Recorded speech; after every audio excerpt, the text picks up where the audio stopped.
Transformer un simple contact en client, voire en partenaire, c'est vraiment le nerf de la guerre en B2B. Aujourd'hui, on va décortiquer ensemble un guide pratique pour y arriver. Allez, on plonge dedans. Voilà la grande question, celle qui est au cœur de tout. La réponse, elle tient en un mot, la méthode. Il faut une approche qui soit à la fois structurée, professionnelle, mais aussi humaine. Voyons voir comment on peut construire ce pont. Alors, notre plan de match est simple et se déroule en 4 temps. D'abord, on va peaufiner l'email. Ensuite, on verra comment le lancer. Puis, le moment clé, l'appel. Et enfin, on fera une petite synthèse pour que tout soit bien clair. On attaque avec le premier outil de la boîte, l'email. C'est la toute première impression, donc on n'a pas vraiment le droit de se rater. Chaque détail compte, de la première à la dernière ligne. Pour rédiger un bon email, on peut suivre une sorte de recette en fait.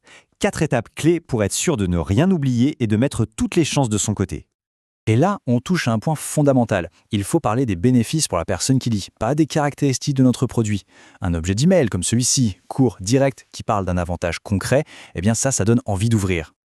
Pour le corps du texte, il y a une vieille méthode qui marche toujours du tonnerre, le modèle AIDA. C'est vraiment un classique.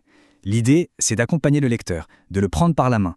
On capte son attention, on suscite son intérêt, on crée le désir et hop, on l'incite à passer à l'action. C'est logique et terriblement efficace. Et juste avant d'appuyer sur « Envoyer », la petite checklist de dernière minute. C'est un peu comme un pilote avant le décollage. C'est une étape absolument non négociable. On vérifie tout, du ton à l'orthographe, en passant bien sûr par la conformité légale, comme le fameux lien de désinscription obligatoire. Bon, notre email est prêt, il est parfait. Maintenant, il faut l'envoyer. Mais attention, pas n'importe comment. Le lancement, c'est tout aussi stratégique que la rédaction. Avant toute chose, il faut se poser la question « Quel est l'objectif de cet email ?»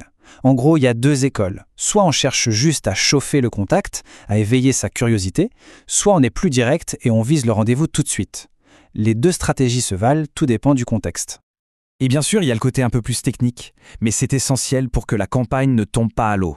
Il faut préparer sa liste, choisir le bon outil et surtout, tester l'affichage sur mobile et sur ordinateur. On ne le dira jamais assez. Alors là, attention, c'est le petit détail qui peut absolument tout changer, le timing. Les études montrent que pour toucher une audience professionnelle, le mardi et le jeudi, vers 10h du matin ou 14h, c'est vraiment le moment idéal. Ça maximise les chances que l'email soit lu. L'email est parti, mais le travail, lui, ne fait que commencer. On passe maintenant à l'étape qui fait souvent un peu plus peur, l'appel de relance. Et la clé ici, c'est d'être préparé. Le premier défi, c'est ce qu'on appelle souvent le barrage du standard. L'idée, ce n'est pas de forcer le passage, mais d'être poli, clair et de transformer son interlocuteur en allié pour obtenir la bonne information. Ok, on a passé le premier filtre, on a le prospect en ligne. Maintenant, il faut s'attendre à des objections. C'est tout à fait normal, ça fait partie du jeu. L'important, c'est de répondre calmement, de respecter son temps et de toujours garder la porte ouverte.